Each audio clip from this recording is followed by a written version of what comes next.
Hey, this is Sencry. We're back at you with another Divinity Original Sin Enhanced Edition video. We're going to be going over King Boreas today in Hyperheim, who, in my opinion, is probably number 10, top 10 hardest bosses or fights in the game. Number 10, you know, around there. He's definitely one that can cause some problems, but definitely... And, you know, the problem with Boreas is that you just can't set up the... You can't set up the fight in a good way. You can't set up the fight in a good way. You can try to, but it's just hard to set up this fight in a good way. Now here let me show you here. So if some people to say, oh, you can go around and destroy these statues. If you go around and destroy these statues, Boreas will immediately run out and chase you down and then start the fight. And then you're pinned over in a very weird position.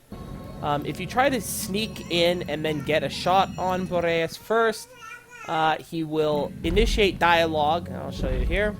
He'll initiate dialogue right here before you can actually get it off, because there's no skill in the game that has an instantaneous from walk in shadows to the damage. So it basically screws you. And so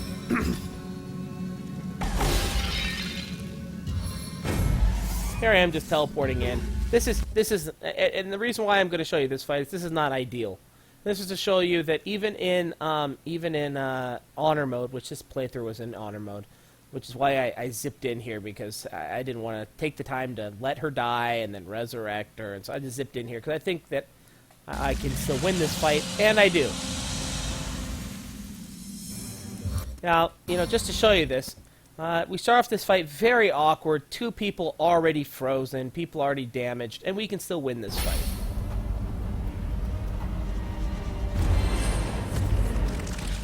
Hastened, once again, best frozen remedy in the game.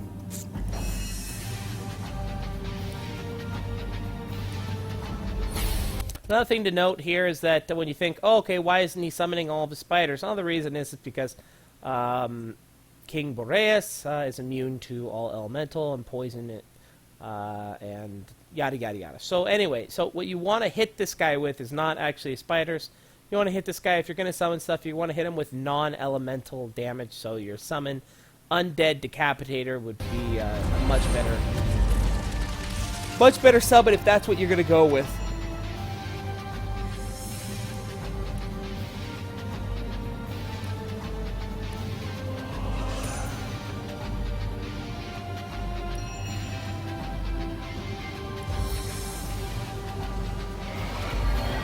Now, if you're going to start zapping Boreas, hit him with a Drain Willpower, which I'm not even sure if this group had. As I've said before in my other videos, that this group was a group of people from over a year ago. This is when Enhanced Edition first came out.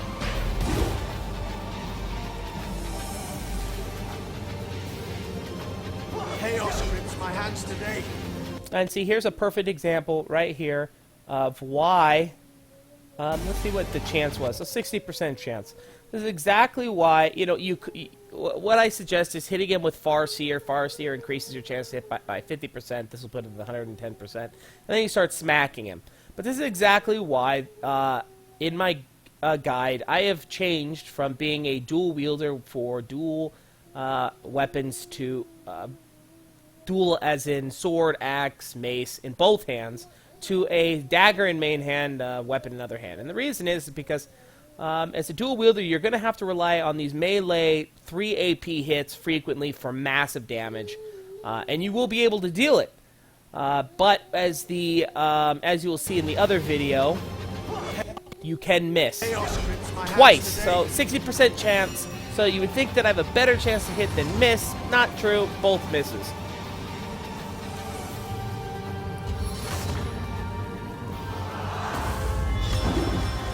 Now see, here's a yet another case. Okay, she had over 3 misses. Now, and I get this a lot. Oh, two-handed. Oh, this.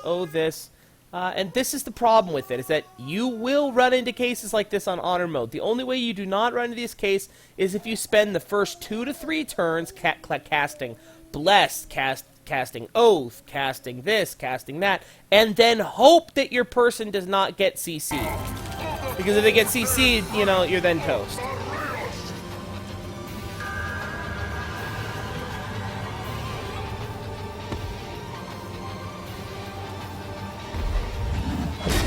You know, and this is something you're also going to see in both my videos, which, you know, frankly really pisses me off, is that it doesn't matter if you have stench on your ranger, which I do, and a bunch of other things that make her, you know, non-a-target. Boreas will, for some reason, always summon this elemental directly behind your ranger. Very hard to avoid this, and I'll show you that in the other video too. This will save you. In this video, she gets to move before the ice elemental deals any damage. In the other video, you'll see that's not the case. And so here I am, casting Farseer, and he's got Rage on. So this is what you have to do. And you'll see people with two-handed people being able to deal a whopper amount of damage after a bunch of mage people. So mage people cast Bless, cast increased damage, which is what Oath of Desecration is.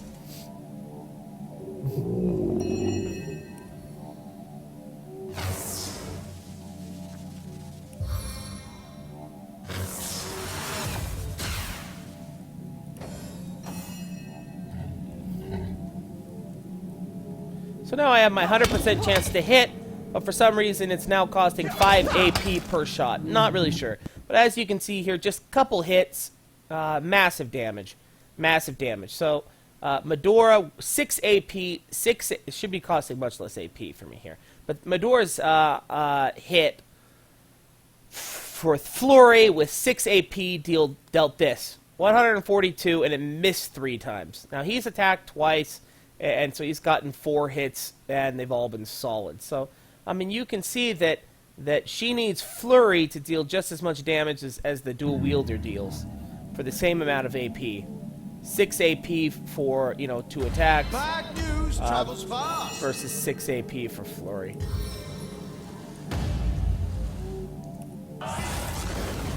Rage is good before any ability like this because it's going to hit.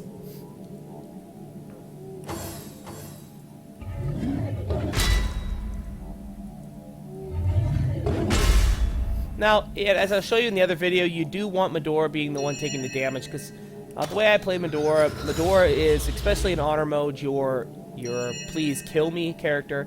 She comes with Comeback Kid. Not really sure. Oh! Barrage. So, she has Comeback Kid, which Comeback Kid will allow her to take fatal damage but not die. She'll stay with 1 HP. And so she's able to come with that despite the fact she does not have 5 in willpower, which, you know, makes her unbelievable. And see, here's a case where I'm trying to figure out why the heck does Jahan not have slip-resistant boots? This was very, very lazy of me. Jahan should have slip-resistant boots. Slip-resistant boots, just add nails to your boots with your mule. In crafting, and you'll have slip-resistant boots.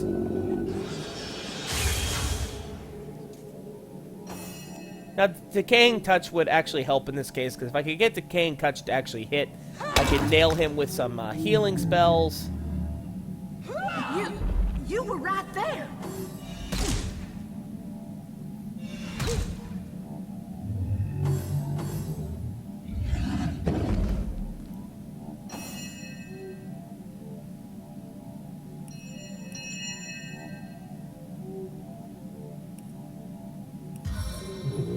So what I do here is I cast Rain, and the reason why I cast Rain is that after a couple turns, Boreas will summon Cold, as you've seen, and as a couple more turns, Boreas will go from Cold to Fire. Now, I've taken way too long here. Boreas should already be dead, but I've missed repeatedly, and I've had my...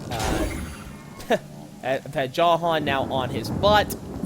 And I have not even done a Silver Arrow at this point in time, so I'm really weak. But anyway, so I get the Rain going because I know that the very next thing Boreas is going to be doing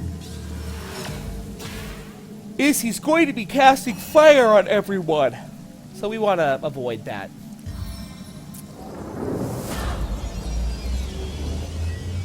Helping Hand should be on 3 of your people. 4 knockdowns.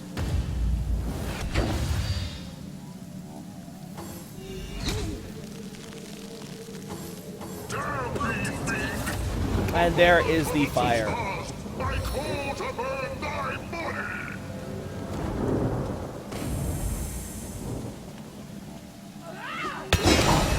And an attack of opportunity actually drops Boreas. And this is the end of this fight. So as you can see, the fire ended up doing a lot of damage to her. And also, look, the summon elemental right next to your ranger again. I don't know what the AI, what they programmed to make this happen, that for some reason this always happens.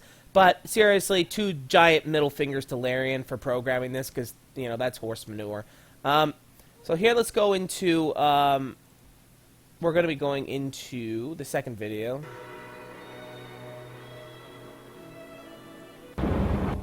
Now, as I've said, there is multiple ways that you can try to go into this battle, but the problem with this battle is that there just is not a lot of good ways to enter the fight. This is personally my favorite way to go into the fight now.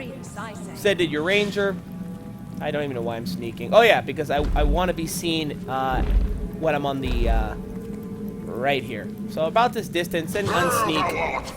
The upstart that seeketh to upset the harmony of Heimerheim. Why hast thou ventured here, Avatar? Now, see, if you decide to then, when he's like this, go around and attack stuff, I've had times where you're allowed to attack the statues. I've had times where he breaks conversation, starts fight, kills your ranger. And so, I don't find it a very effective way, especially if you're doing honor mode and you want to make sure you have the best chance of winning. This is what you do.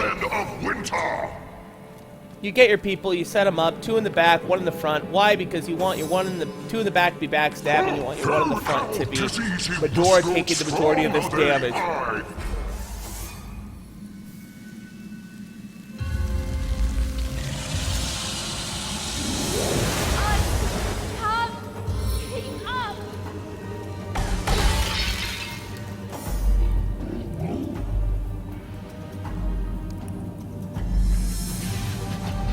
So I've been slowed. A way to counter this on yourself is to actually just cast haste. Self-haste will enable you to just get rid of that. Waste the turn. And so it's a pretty good move for Boreas to do this, but...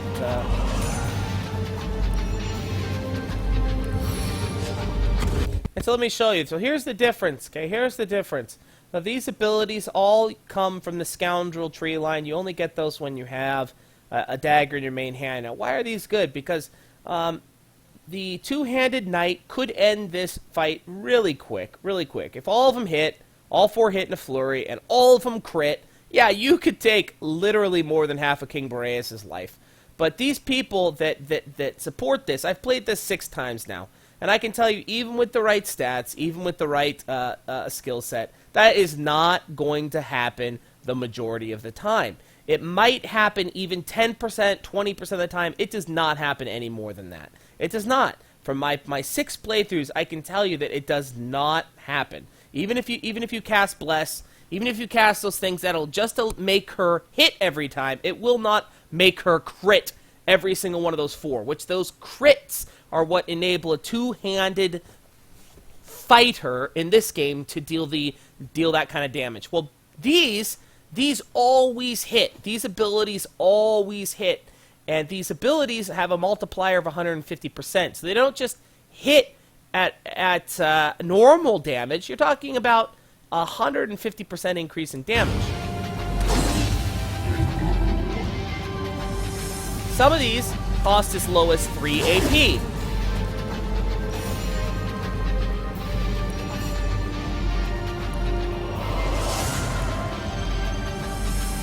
I do this fight without flurry.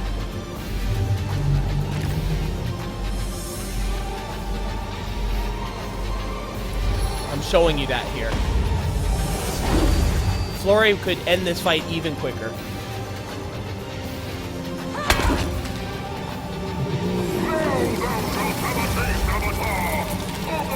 As I've described, but It's a chance. It's a chance. You just don't know. And here it goes again. So here's the summon. Right beside my ranger. I do not like this kind of cheat programming, especially when you go out of your way to give yourself talents that apparently make you less of a target. Now see, I take a risk here. I think, okay, you know what? I'm going to do drain willpower. I'm just going to try to drain this guy quicker. What I should have done here, right here, is just played it safe and done destroy summon. Destroy summon on this little turd.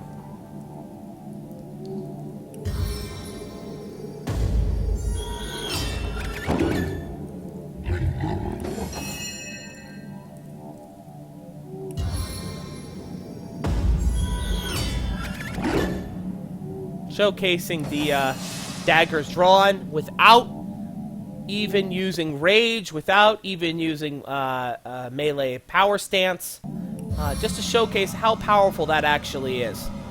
And that is an adept skill. That is an adept skill.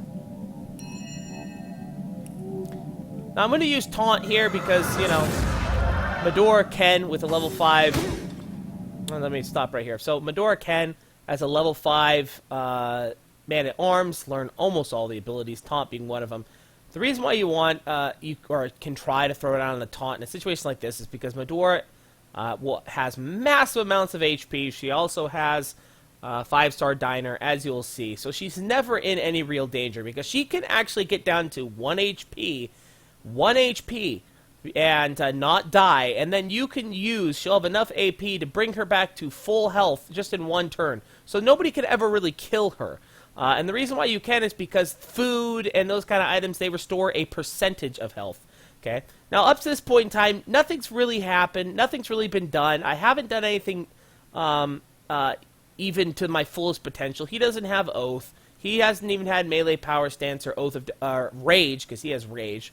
None of that has even happened. I haven't used Splinter Shot with the Ranger, so nothing heavy hitter. I haven't used Flurry, and no damage has even been done up to this point in time. Now, this Summon Elemental, which is right beside my Ranger, watch the damage that it'll inflict on the Ranger.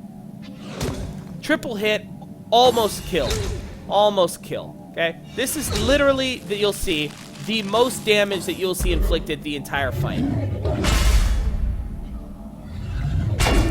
You'll see Medora take a bunch of hits, which is okay. Now, what I should have done before is what I'm going to do here. Sparking shot!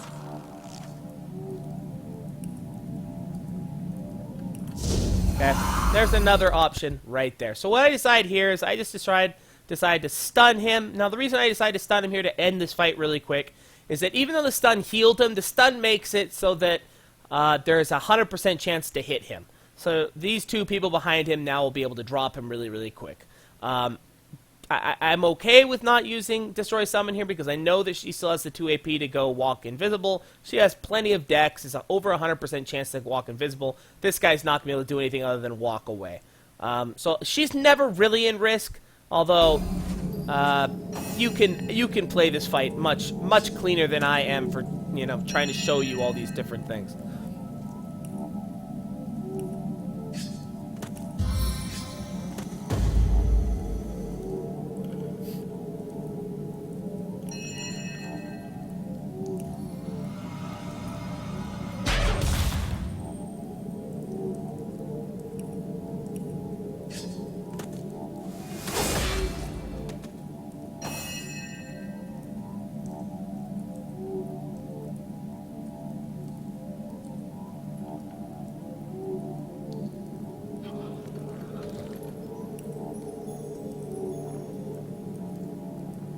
Okay, now you can see here I have 2 AP left. I go, okay, fine.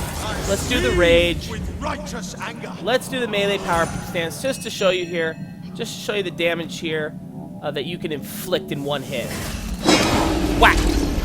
One hit. You can inflict massive damage, 3 to 4 AP, and you can hit multiple.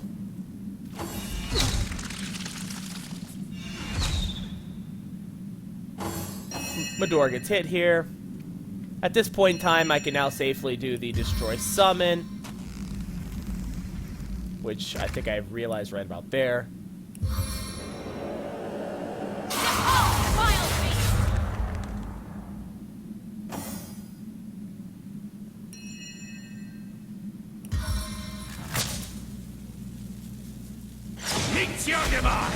And that is the end of the fight.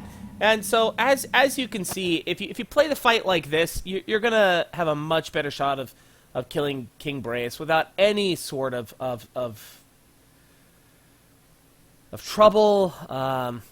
The only thing I would say is that if you're playing on honor mode, this group is not honor mode. The first group you saw actually was in honor mode from over a year ago. If you are not playing in honor mode, I wasn't playing in honor mode here, so I can kind of goof around. If you are playing in honor mode, I would recommend going into the melee power stance, going into rage, going into these things beforehand. I would also recommend not playing around here. But if you do, if you do go melee power stance, rage on these three, and hit him with the flurry, hit him with the daggers drawn, hit him with this, you're going to drain him really fast. The trick with Boreas is melee flat on damage and potentially drain willpower if you want to make sure he gets stunned, because he is immune to elemental damage. So if you go into this fight with wands, you're just going to get absolutely decimated. He will be healed. Make sure your weapons don't have elemental damage on him. Tenebrium, he does take damage from. Do not have water, air, any of those kind of elemental damage, because he will be healed from those. You hit him, they will heal him. He takes a decent amount of poison damage, if I'm not mistaken. But anyway, so as you can see, this should not be a difficult fight. Walk up and talk, and have your three people situated behind him. You can drop him before he even gets the fire. You could drop him within the first couple rounds if you have flurry, daggers drawn, with melee power stance, rage, melee power stance, oath of desecration, melee power stance, rage. And on your ranger, splintered arrow and barrage will also be some solid damage dealings if you go range, power stance, and oath of desecration on your ranger. I hope this video was helpful. I hope that you can kill him, much easier than you even saw here if you use my guide and you don't goof around. Hope you enjoyed, and we'll see you on the next video. As always, if you have any questions, be sure to leave a comment, and I will get back to you. Thank you.